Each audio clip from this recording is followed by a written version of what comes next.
nós vamos continuar o exame de Hebreus, capítulo 11. Estamos parados no versículo 32, Hebreus 11, 32.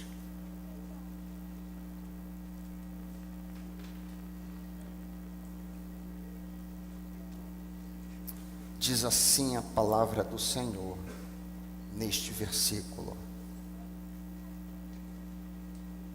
e que mais direi ainda? Certamente me faltará tempo necessário para referir o que há a respeito de Gideão, de Baraque, de Sansão, de Jefité, de Davi, de Samuel e dos profetas. Pai querido, tem misericórdia de nós, tem misericórdia de mim, Pai, em nome de Jesus, amém. Temos trabalhado este versículo já em alguns domingos atrás, e vamos trabalhar durante vários domingos, porque alguns personagens são apresentados, personagens um tanto obscuros, alguns medianamente conhecidos, como Sansão, outros um tanto desconhecidos e bem obscuros, como Jefité, por exemplo, que é citado no texto que nós lemos. Nós consideramos da última vez Gideão, trabalhamos a sua vida e arrancamos lições para os nossos corações deste homem. Já vimos que todos os homens e mulheres que são apresentados em Hebreus são pessoas falíveis, são pessoas pecaminosas como eu e você, não são super-heróis. Não há na Bíblia nenhum Batman, na Bíblia não há nenhum super-homem, mulher gato. Eu assisti esse episódio, não sei mas se existe, mas havia os heróis Hulk, né? Não existe gente assim na Bíblia. Por sinal, a Bíblia deixa muito claro, quando nós lemos, por exemplo, Tiago, que Elias era um homem semelhante a nós. Grande Elias, o representante da classe profética, o homem que orou e não choveu durante 3 anos, gigante. Quando morreu Israel, disse: cadê o Deus de Elias? A Bíblia diz que ele era um homem falível, como eu e você. Isso me encoraja muito, eu espero que encoraje você também. Se você se considera pequeno, se você se considera falível, isso deve ser uma fonte de encorajamento para você.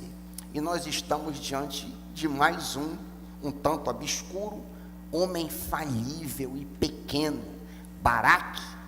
O título é A Fé de Baraque. Vimos que Deus, devido ao fato desses homens e mulheres terem escolhido ter fé, que é a mesma coisa que apostar no Senhor, colocar a confiança no Senhor, devido a esses homens e mulheres terem escolhido colocar confiança no Senhor, Deus os honrou. É o que a gente vê em todo o capítulo. Deus honra, por exemplo, Abel. Diz em Hebreus 11:4, se o texto está aberto, que ele fala até mesmo depois de morto. Outros tantos são honrados. Enoque, por exemplo, no versículo 5, não viu a morte e foi transladado, foi honrado pelo Senhor desta forma. Moisés foi honrado sobremaneira pelas escolhas que fez, renunciando palácio, renunciando toda a riqueza, renunciando todo o nome, toda a honraria, renunciou isso tudo, e Deus o honrou, fazendo dele um grande legislador. Até mesmo Raabe, a prostituta, como nós estudamos aqui, foi honrada entrando na genealogia do Senhor Jesus. Mas nós temos aqui um homem que deveria ser honrado, mas não foi. É um tanto esdrúxulo o caso de Baraque. Baraque, um capitão, como tantos outros no livro de Juízes, recebeu um comando de Débora. Entretanto, ele se acovardou inicialmente. Se acovardou e disse para Débora: eu não vou, a não ser que tu também venhas comigo. Se tu não fores comigo para a batalha, eu não irei. Débora disse: pois muito bem, eu vou, mas isso para ti será caso de vergonha. A honra que o Senhor queria te dar, Ele não te dará. A atitude dele tanto é louvável por ser humilde, mas é reprovável por ser temerosa. Por um lado, nós podemos ter certeza que Baraque foi um homem de fé, tanto é assim que ele está listado em Hebreus 11, e ele é colocado no mesmo patamar, como nós lemos no texto, Hebreus 11, 32, ele é colocado no mesmo patamar, na mesma companhia com Davi, com os profetas, com Samuel e etc.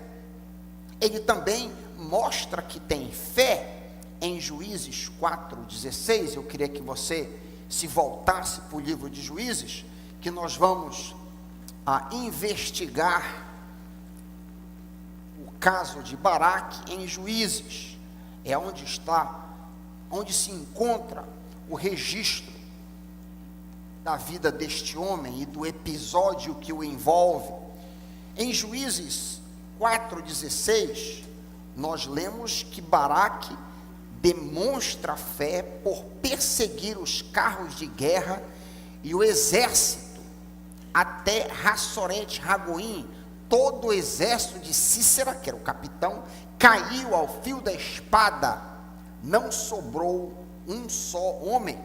Então, Baraque aí demonstra que tem fé, que é um homem que confia no Senhor. Mas, como eu disse, nós vamos ver que ele perde uma grande oportunidade, a oportunidade da honraria que Deus queria dar para ele.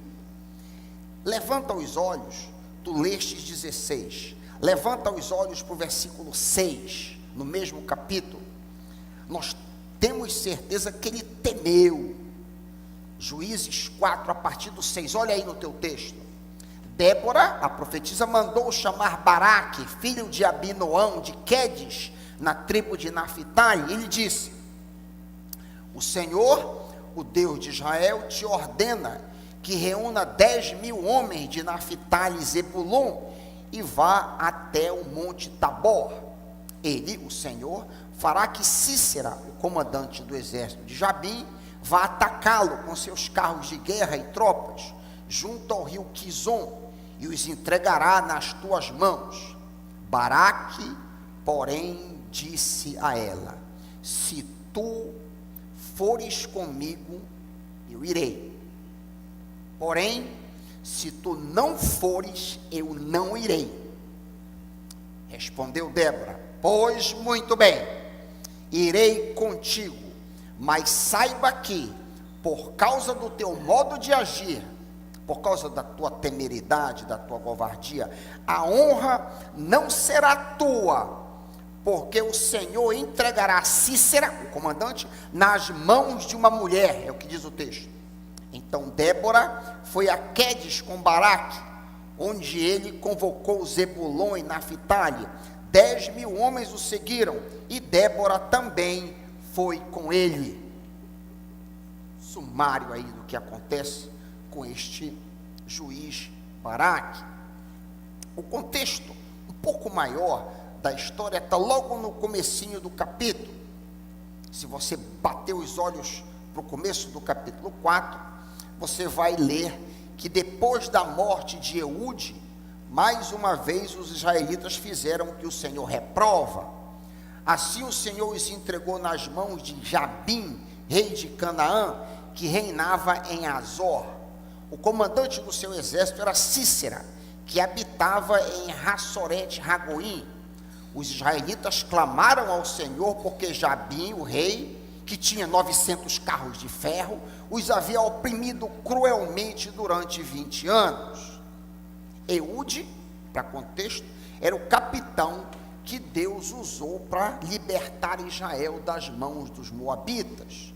No período dos juízes, o período inteiro dos juízes, 350 anos, uma fase de 350 anos de história, era um período cíclico. A história ficava se repetindo, sempre da mesma maneira. Qual seja, depois de um período de paz, um período de prosperidade, o povo caía em idolatria. Seguia-se, depois da desobediência, depois da idolatria, um período de opressão. Quando o povo era oprimido por algum opositor, o povo clamava, o povo se lembrava de Deus e dizia: Senhor, venha ao nosso socorro. Deus mandava um juiz, o juiz libertava o povo e seguia-se um período de paz que demorava 20, 30, 100 anos, demorava um tempo, geralmente um período curto. Aí o povo então, durante esse período de tranquilidade, caía, se desviava de novo. Não é muito diferente de nós, não é, meus irmãos? Quando a coisa está boa, a gente tende a relaxar. Quando a coisa aperta, a gente tende a buscar mais o Senhor. Senhor, me ajuda.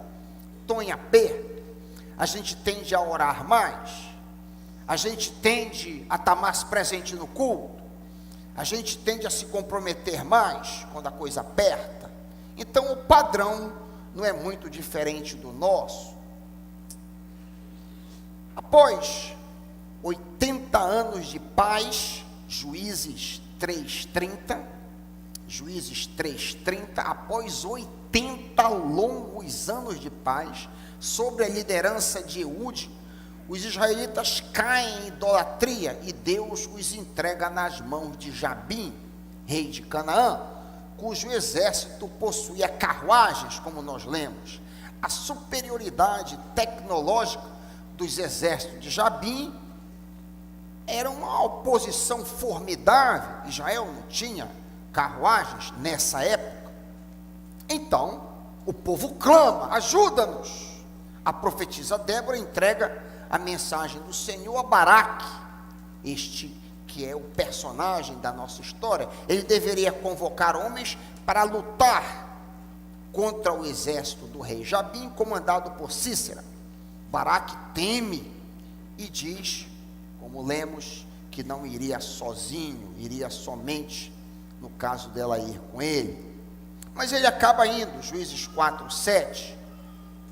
Juízes 4:7. Lemos que quando Jabim, o rei cananeu, soube que Baraque havia subido a montanha de Tabor, ele enviou seus exércitos para aquela região.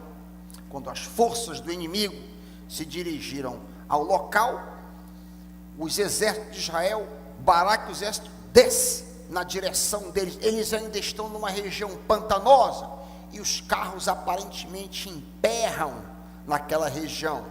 E na confusão, os 10.000 soldados de Israel derrotam as forças comandadas por Cícero.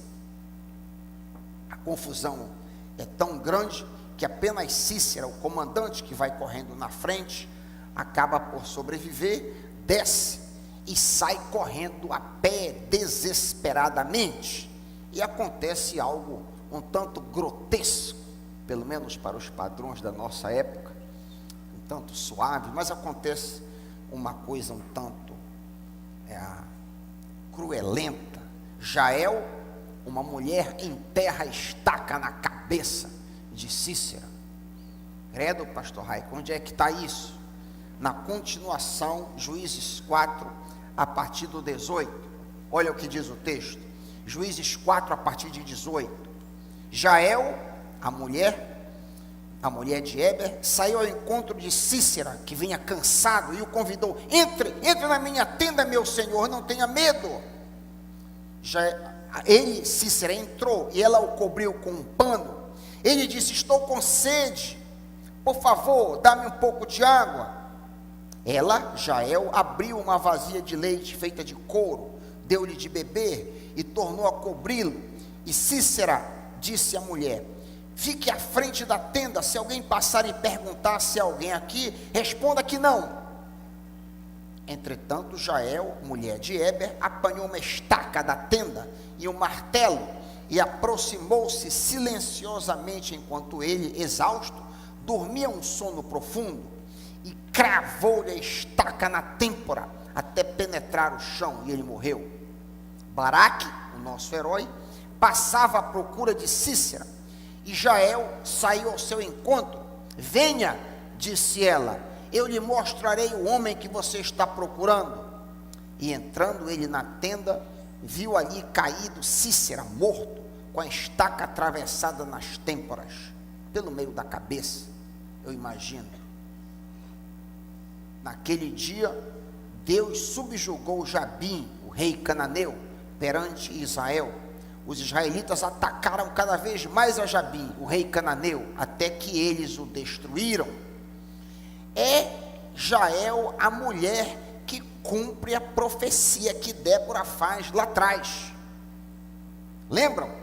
Juízes 4, quando Baraque disse para Débora: se você for, irei, se você não for, não irei. Respondeu Débora, Juízes 4:9: pois muito bem, irei contigo, mas por causa do teu modo de agir, a honra não será tua, porque o Senhor entregará Sísera nas mãos de Jael. Eu estou colocando, ao invés de mulher, Jael.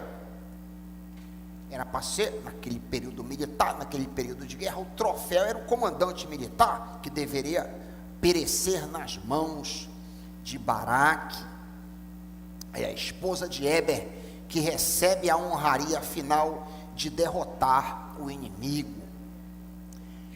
A liderança profética de Débora tem sido usada para justificar a liderança feminina em termos espirituais. É muito utilizado. Um exame cuidadoso do texto e do contexto bíblico como um todo mostra que a liderança espiritual na igreja e em casa foi depositada nos ombros do marido ou do homem. Muitas mulheres assumem essa posição por irresponsabilidade do esposo em casa ou dos homens da igreja. Tanto o Antigo como o Novo Testamento coloca pesada responsabilidade nas costas do pai, no caso do lar, para que seja o líder espiritual da casa. Ué, onde é que está isso na Bíblia? Onde é que está escrito isso na Bíblia? Só vale o que está na Bíblia, não o que eu digo. Deveria ser assim. Deuteronômio 6, por exemplo, exemplos poderiam ser multiplicados de como Deus coloca a responsabilidade sobre os ombros do marido. Deuteronômio 6, 5-9, diz assim a palavra do Senhor: ame o Senhor, o teu Deus, de todo o teu coração, de toda a tua alma, de todas as tuas forças. Que estas palavras que hoje te ordeno estejam no teu coração. Ensine-as com persistência aos teus filhos. E aqui a gente sabe que tem relação com o homem, porque quem saía e quem entrava era o homem. Converse sobre essas palavras quando estiver sentado, quando estiver andando pelo caminho, quando tu te deitares, quando tu te levantares. Amarre essas palavras como um sinal nos teus braços. Prenda essas palavras na tua testa. Escreva essas palavras nas portas da tua casa. Escreva no portão da casa. A responsabilidade do ensino da criança estava em cima do judeu, do sacerdote do lar, do chefe da família. É interessantíssimo isso, como adendo e reforço para o ponto que eu estou querendo fazer, tentando aplicar o caso de Débora e Baraque a um contexto familiar. É interessantíssimo o fato de que Deus escolheu Abraão como pai de todos os judeus que creem, e de nós também, porque Abraão é o pai de todos os crentes. Gálatas 3, 7 a 9, Abraão é o pai de todos nós, de todos os que têm fé. Gálatas 3, 7 a 9, pelo fato, Deus escolheu Abraão, pelo fato dele exercer liderança espiritual na sua casa. Que coisa, né? Deus escolheu Abraão, não porque ele era bonito, ou porque ele era rico, ou por essa ou aquela qualidade. Deus escolheu Abraão para ser o líder espiritual da casa de todos os que têm fé, do judeu e do gentil, como está provado em Gálatas 3, pelo fato de que Abraão era um pai espiritual na sua casa. Gênesis 18, 18 a 19, Gênesis 18, 18 a 19, diz assim o texto: Abraão será o pai de uma nação grande e poderosa, e por meio dele, por meio da sua descendência, todas as nações da terra serão abençoadas. Japonês, brasileiro, todas as nações receberão a bênção do Messias, pois eu, Deus, o escolhi para que ordene aos seus filhos e aos seus descendentes que se conservem no caminho do Senhor. Abraão foi escolhido porque ele iria dirigir os seus filhos e os seus descendentes no caminho do Senhor. Ele exercia liderança espiritual na sua casa, fazendo o que é justo e direito, para que o Senhor faça vir a Abraão o que lhe tem prometido. Então, a responsabilidade de conduzir o lar está pesada sobre os ombros do esposo. O Novo Testamento trata da mesma forma. Efésios 6:4, Efésios 6:4, pais, pateres é o grego, pais, não irritem seus filhos, ao contrário, cria-nos segundo a instrução e conselho do Senhor. Eu vou repetir: pateres, não irritem seus filhos, antes crê-nos segundo a instrução e conselho do Senhor. Mas e aí, pastor Raik, a mulher, a esposa não tem responsabilidade também? Claro que sim, óbvio que sim, mas quem deve tomar a dianteira é o homem. É uma grande pena quando a esposa tem que ficar carregando o peso da liderança de algo que ela deveria apenas ajudar. Lembro-me de um caso de uma família que a gente frequentou muito a casa, e até para orar na mesa, a esposa tinha que estar relembrando, e muitas das vezes o esposo ficava relutante, e dizia: ora tu, para ela, e ela tinha que estar carregando, ela tinha que estar empurrando os filhos. A responsabilidade primeira é do pater. No lar, a esposa é para ser amada, protegida, respeitada, admirada, estimada, mais do que os filhos e os netos.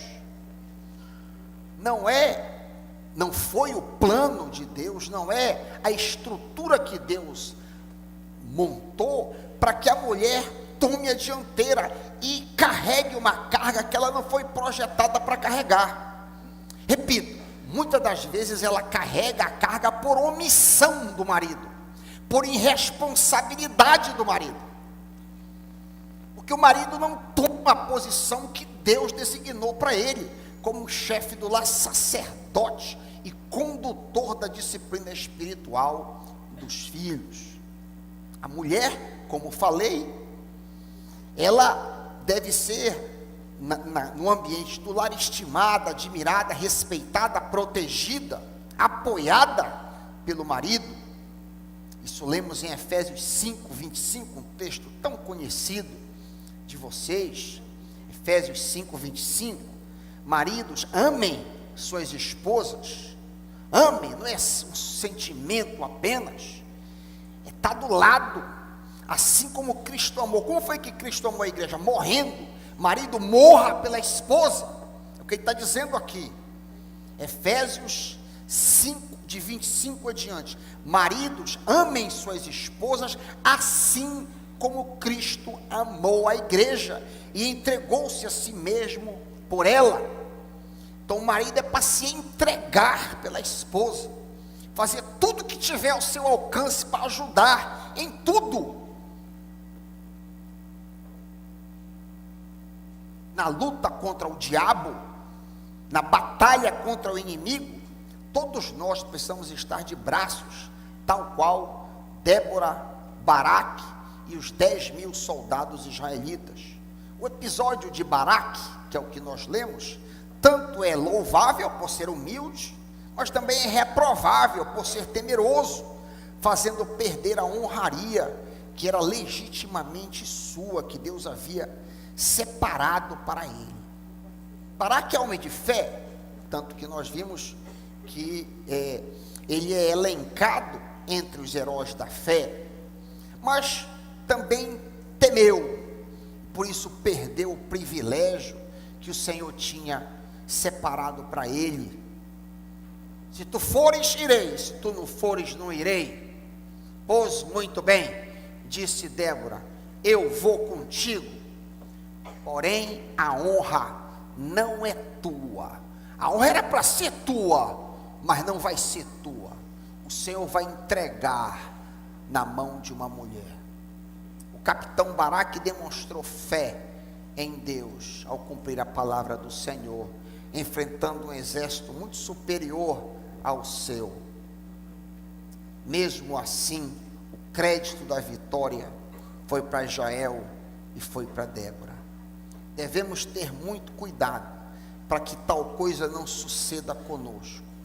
Nós não devemos buscar honra para nós mesmos, no trabalho do Senhor, nos nossos lares, onde quer que estejamos. Nós não devemos buscar honra, porém o Senhor pode desejar nos dar a honra.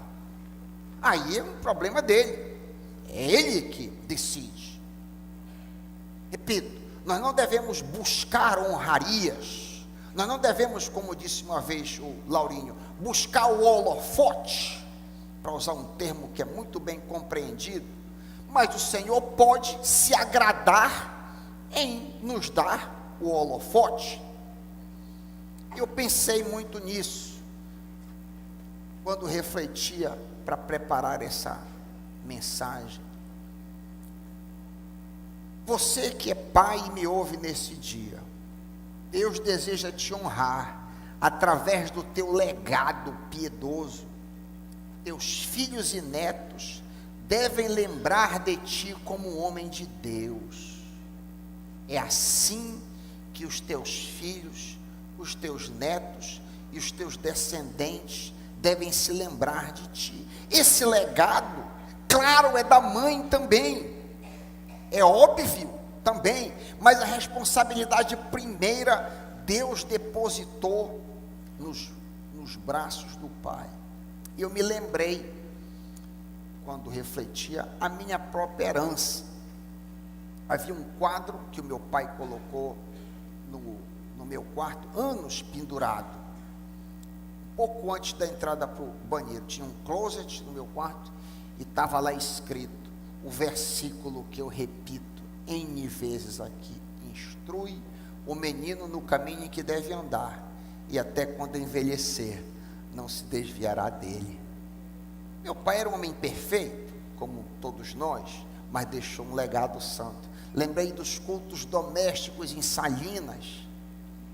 Todas as vezes que íamos, papai, vamos, culto doméstico, vamos celebrar na liderança espiritual do lar. Lembrei dos muitos versículos bíblicos ensinados: os olhos que zombam do pai e desprezam a obediência da mãe, corvos do ribeiro arrancarão, e os pintões da águia comerão. Palavras que saíam da boca. Liderança espiritual, no meio das suas imperfeições, como eu e você, mas tentando. Queríamos ir para a piscina, vamos tudo para a igreja. Queríamos ir para o Igarapé, lá para o Garrafão, vamos para a igreja. Vamos para a igreja. Liderança espiritual. E o legado ficou, eu estou contando do legado que o meu pai deixou para mim. Aí eu pensei em mim mesmo, porque é muito fácil às vezes falar dos outros, né? E eu? Qual é o legado que eu estou deixando para minha Diene? Me lembrei das muitas vezes que entrei dia de ano, 1º de janeiro, com a Bíblia na mão. Não estou gabando, estou narrando fatos. Estou narrando fatos para abençoar você. Quem sabe você pega um outro exemplo. Todo dia 1º, lia um texto que escolhia. Minha filha, essa é a palavra para o seu ano aqui. Está aqui a palavra. Vamos buscar. Apertou, vamos buscar o Senhor, vamos orar. Vamos jejuar juntos.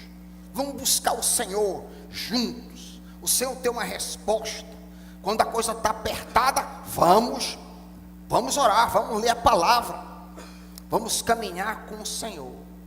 E está aí, graças a Deus, crente, serva e escrava da cruz. Graças a Deus. Qual é a herança que você vai deixar para o seu filho? Qual é a herança quando o seu filho, a sua filha, os seus netos olharem para trás? Quais são as lembranças? Eu estou falando de lembranças espirituais. Quais são as lembranças espirituais que o Senhor quer colocar? Ele reservou para ti. Ou tu vais dizer: não, se não for comigo eu não vou. É isso? Essa será a tua postura? Se tu não fores comigo, eu não vou. Essa postura covarde. Essa é uma palavra para mim e para você com aplicações profundas. O homem, o chefe da casa, é chamado para ser o sacerdote do lar. E é uma tristeza quando a esposa tem que carregar uma carga, muitas das vezes que eu sei até de encontro à vontade do marido, que por vezes prefere ir para a piscina ou assistir um jogo de vôlei do que estar na casa do Senhor, buscando o Senhor, quando deveria ser o contrário, ele trazendo. Que o Senhor tenha misericórdia de nós, o Senhor tenha pena de nós e nos faça um homem com a fé de Baraque, sim, mas com o destemor de Débora e Jael, amém? E o diabo será derrotado nos nossos lares. Falar em pai, família Viana, família maravilhosa, de pai e filho, herança do Senhor, estão indo embora. Eu gostaria que a igreja orasse, que nós orássemos. O Augusto, que sofreu um acidente recentemente, está se mudando com a crise, com a Valentina, sempre ficarão nos nossos corações. Mas nós vamos orar, entregando essa família querida aos braços do Senhor, enquanto corpo, como igreja, encomendando para o Senhor, para que ele seja varão na sua casa, exemplo e inspiração para Valentina e ajudador da crise. Vamos orar. Baixe sua cabeça. Pai querido, tem misericórdia de nós. Nos ajuda nós, como homens, que nós sejamos homens de Deus, Pai. Nos ajuda na nossa pequenez, na nossa fraqueza. Nos ajuda em meio aos nossos pecados. Não permite que nós sejamos temerosos, Pai, mas que nós exerçamos a liderança dos nossos lares, Pai. Nos ajuda, precisamos de Ti, Pai. Encomendamos o Augusto Viana como sacerdote do Senhor e do seu lar aos Teus cuidados. Vai com ele, Pai, que ele seja bênção não apenas na sua casa, mas no seu trabalho, onde ele vai atuar, que ele seja uma testemunha do Senhor, para a glória de Jesus e para o legado da Valentina. Obrigado por esta palavra, ministra aos nossos corações, muda as nossas vidas, em nome e pelo amor de Jesus, amém.